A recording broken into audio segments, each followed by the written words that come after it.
Gojira was released in 1954, just a mere 9 years after the atomic bombs were dropped on Hiroshima and Nagasaki at the end of World War II. The monster Godzilla was created solely as a result of the travesty that landed upon Japan, and throughout the film this is very clear.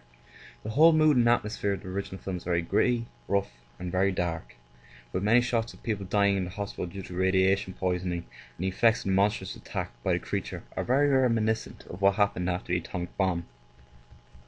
Unfortunately, a lot of people today forget that the original film is a dark, serious, and thoughtful film, not just two guys in rubber suits throwing each other against plastic buildings with horrific dubbing done by Americans. No, this is a very different film. After being made in the mid-50s, the film is presented in black and white, even though American films were already in the colour period. But it does add to the theme of the film, and to be honest, Godzilla does look its best in black and white. So what's the plot?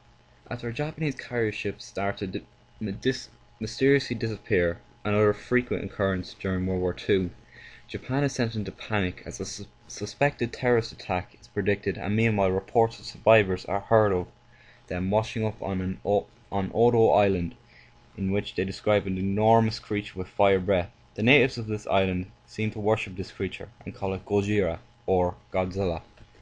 Later reports arrive, and that night the island is attacked by a mysterious force. Survivors of it describe a 400-foot tall creature which later travels to Tokyo and causes mass destruction. A scientist by the name of Dr. Serizawa holds the key and uses his device, the Oxygen Destroyer, to destroy Godzilla and himself.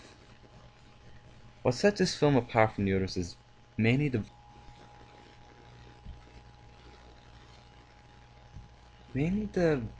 violence and brutality shown.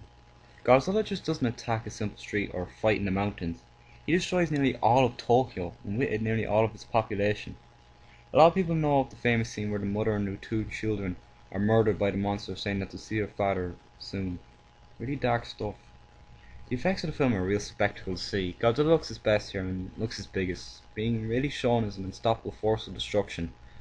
Also, the story and direction of the film is really well done, being smart and thoughtful, yet simple and entertaining at the same time.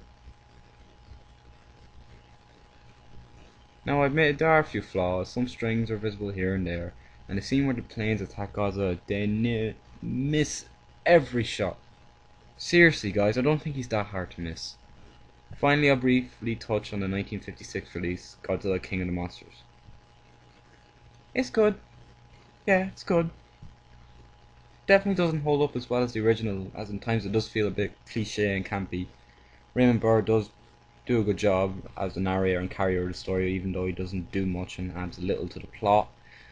I recommend it, but only to Godzilla fans, or anyone who's too lazy to read subtitles. Overall, the original Godzilla is a Japanese masterpiece that should not be overlooked. I give it a 10 out of 10. The American version, while not being compared to its counterpart, is still good in its own right and interesting to watch. I give it a 7 out of 10.